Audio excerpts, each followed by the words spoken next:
ഇന്ത്യയുടെ ബോളിങ്ങിലേക്ക് വരുമ്പോൾ അർഷദീപ് സിംഗിന്റെ ഫോം ഒരു വലിയൊരു പ്രശ്നമാണ്. കാരണം അർഷദീപ് കഴിഞ്ഞ മത്സരത്തിലും ഇതേപോലെ തുടക്കത്തിൽ അടി കിട്ടിയത് നമ്മൾ കണ്ടിട്ടുണ്ട്. അപ്പോൾ ഈ കഴിഞ്ഞ മത്സരത്തിൽ സിറാജ് പിന്നെ പന്തെറിഞ്ഞിരുന്നു. പ്രധാനമായും സെലക്ടർമാർക്ക് മുമ്പിൽ സിറാജിനെ എടുക്കണോ അല്ലെങ്കിൽ അർഷദീപിനെ എടുക്കണോ എന്നുള്ളൊരു സന്ദേഹം ഉണ്ടായിരിക്കണം. അർഷദീപ് ലെഫ്റ്റ് ആം പേസറാണ്. അപ്പോൾ ആ ഒരു രീതിയിൽ തന്നെ ആയിരിക്കും അദ്ദേഹത്തെ എടുത്തിട്ടുണ്ടാവുക. പക്ഷേ ഈ മത്സരത്തിലും അദ്ദേഹത്തിന് തുടക്കത്തിൽ ഇപ്പം 10-ലധികം സ്ട്രൈക്ക് റേറ്റ് പിന്നെ എക്കണോമിയിൽ അദ്ദേഹം റൺസ് വാങ്ങിക്കൊണ്ടിരിക്കുന്ന ഒരു സമയമാണ്.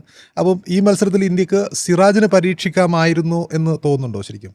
തീർച്ചയായിട്ടും സിറാജിനെ ഉപയോഗപ്പെടുത്തിയിരുന്നു, മുഹമ്മദ് സിറാജിനെ ഉപയോഗപ്പെടുത്തിയിരുന്നില്ല, അത് നന്നായിരുന്നു എന്നുള്ളൊരു ഒരു ഒരു ഇതുണ്ട്. കാരണം ഇന്നിപ്പോൾ ഹർഷദീപ് നേരത്തെ പറഞ്ഞ പോലെ തന്നെയാണ്, നല്ല അടി വാങ്ങുന്ന ഒരു സാഹചര്യത്തേക്ക് പോകുന്നു എന്നുള്ളത്. ശരിക്കും നമീബിയെ കൊണ്ടാണ് കളി എന്നുള്ളതാണ് അതിൽ ഏറ്റവും എടുത്തു പറയേണ്ട കാര്യം. കാരണം നമീബിയെ പോലുള്ള ഒരു ടീമിനെ കൊണ്ട് ഇത്രത്തോളം അടി വാങ്ങുക എന്നുള്ളത് അതൊന്നും ഇന്ത്യൻ ക്രിക്കറ്റിനെ സംബന്ധിച്ചോളം, ഇന്ത്യൻ്റെ ഒരു പ്രധാനപ്പെട്ട ഒരു ബോളറെ സംബന്ധിച്ചിടത്തോളം അത് ഗുണകരമല്ല എന്നുള്ളതാണ്. പ്രത്യേകിച്ച് അടുത്തൊരു മത്സരത്തിന്, അതായത് പാകിസ്ഥാനെതിരെ വലിയ ആവേശമുള്ള ഒരു മത്സരത്തിന് നമ്മൾ കാത്തിരിക്കുകയാണ്. അടുത്ത മത്സരം കൊളംബോയിലാണ്. അതിലേക്ക് നമ്മൾ അടുത്തുകൊണ്ടിരിക്കുകയാണ്. അതായത് അതിനു മുമ്പുള്ള ഒരു പ്രധാനപ്പെട്ട ഒരു സന്നാഹ മത്സരം എന്നുള്ള നിലക്ക് തന്നെയാണ് ഇന്നത്തെ മത്സരത്തെ പ്രധാനമായിട്ട് കാണുന്നത്. കാരണം നമുക്കറിയാം നമീബിയാണ്, അതൊരു കുഞ്ഞൻ ടീമാണ്.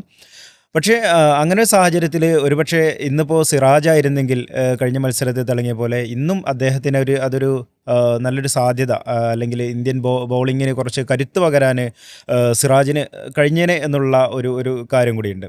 എന്തായാലും നമുക്ക് ഇന്നത്തെ കളിയെ സംബന്ധിച്ച് പറഞ്ഞാൽ വരുൺ ചക്രവർത്തി അത് അദ്ദേഹം കറക്കി വീഴ്ത്തി എന്ന് തന്നെ നമുക്ക് ഇന്നത്തെ ഒരു മത്സരം പറയാം. നമീബിയെ അവർ കറക്കി വീഴ്ത്തി. കാരണം 2 ഓവർ ചെയ്തിട്ടുള്ളൂ, വെറും 7 റൺസ് വിട്ടു കൊടുത്തിട്ട് 3 വിക്കറ്റ് അദ്ദേഹം നേടുന്നൊരു സാഹചര്യം ഉണ്ടായി. അപ്പോൾ ഈ രീതിയിൽ വരുൺ ചക്രവർത്തിയൊക്കെ ബോൾ ചെയ്യുന്നത്, അദ്ദേഹം നല്ല ഫോമിൽ തുടരുന്നത്, അത് ഇന്ത്യനെ സംബന്ധിച്ചിടത്തോളം ഗുണം ചെയ്യുന്നുള്ളതാണ്. ഇനിയിപ്പോൾ അടുത്ത മത്സരത്തിൽ പാകിസ്ഥാനെതിരെ കൊളംബോയിൽ നടക്കുന്ന മത്സരം, ആ മത്സരം ബൗളിങ്ങിനെ പിന്തുണക്കുന്ന ഒരു പിച്ച് തന്നെ ആയിരിക്കും എന്നാണ് സ്വാഭാവികമായിട്ട് മനസ്സിലാകുന്നത്.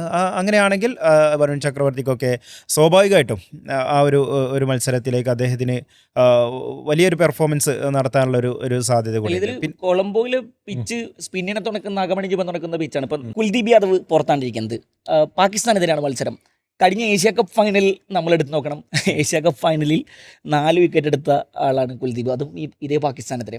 അന്ന് അക്ഷർ പട്ടേലും വരുൺ ചക്രവർത്തിയും ഡെലിവറി ചെയ്യുന്നുണ്ട് നന്നായിട്ട്. അപ്പോൾ കുൽദീപ് യാദവ് എന്ന് പറയുന്ന ഒരു ഓപ്ഷൻ നമ്മുടെ കയ്യിലുണ്ട്. അതേസമയം തന്നെ പാകിസ്ഥാനിലേക്ക് വരുന്ന സമയത്ത് ഉസ്മാൻ താരിഖിനെ അവർ ഇറക്കുമോ ഇല്ലയോ എന്നുള്ളൊരു ചോദ്യമുണ്ട്. കാരണം അവർ പിന്നെ ലോകകപ്പിന് മുമ്പ് തന്നെ ഇന്ത്യക്കെതിരെ പിന്നെ കരുതി വെച്ചിരിക്കുന്ന വജ്രായുധമാണ് എന്നാണ്. അദ്ദേഹത്തിൻ്റെ ആക്ഷനൊക്കെ ഭയങ്കരമായി ചർച്ച ചെയ്തുകൊണ്ടിരിക്കുന്ന ഒരു സമയമാണിത്.